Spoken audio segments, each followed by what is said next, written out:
Tonight we continue our coverage on the heroin epidemic in the tri-state. It was back in December that we introduced you to women going through a treatment program. And aside from heroin addiction, they have something else in common. They're going through treatment for a second time. And as we learn, that is not uncommon for some addicts. I've broken down and cried and had just been kind of a wreck. I finally accepted that I was here and that I was going to do this, no matter how hard it was.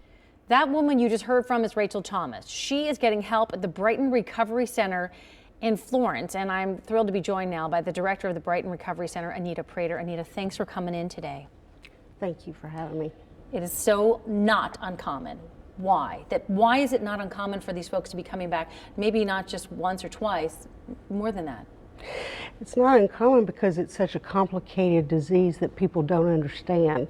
A lot of people think, just don't put the substances in your system, stop using. That's not the only answer.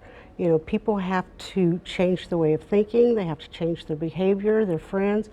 Diabetics or people with other diseases, it's not just don't eat chocolate, don't eat sugar. You have to change. You have to exercise, change your food, change your way of thinking. And so often this starts as someone is addicted to a pain medication, can't get the pain medication anymore, and they move to heroin. So there's still an underlying issue there, potentially for them with pain. And I think that a lot of us tend to jump to us being, that kind of group mentality of if you're a drug addict, you're a bad person. Not the case.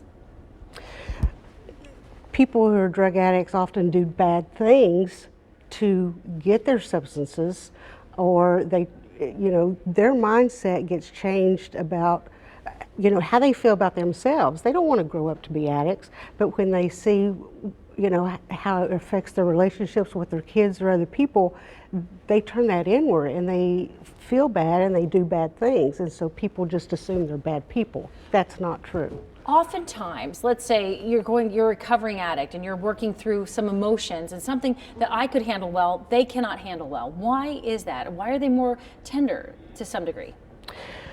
People using drugs or alcohol, it numbs their emotions, their feelings.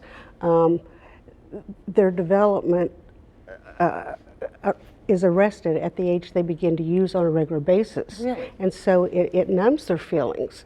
And some people get used to using in order not to feel the real feelings because they want to feel that euphoria. How the drugs affects the brain, things that you like to do that make you happy, heroin can do that in an instant 1,000,000 times quicker and 1,000,000 times more ecstatic and exciting. And that's part of the draw too. Exactly.